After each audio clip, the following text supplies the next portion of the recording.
Hello guys, this is my dinner for tonight. In Malaysia, we call it lomi. Here also in Philippines is lomi. It's very delicious. Luto to ng anak ko. Ito lang yung dinner ko, no rice.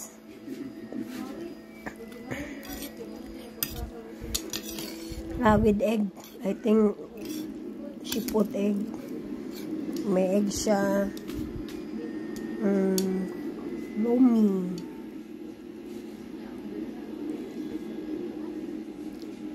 Lomi with egg.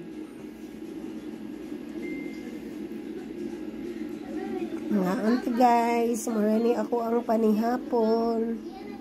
Hello everyone.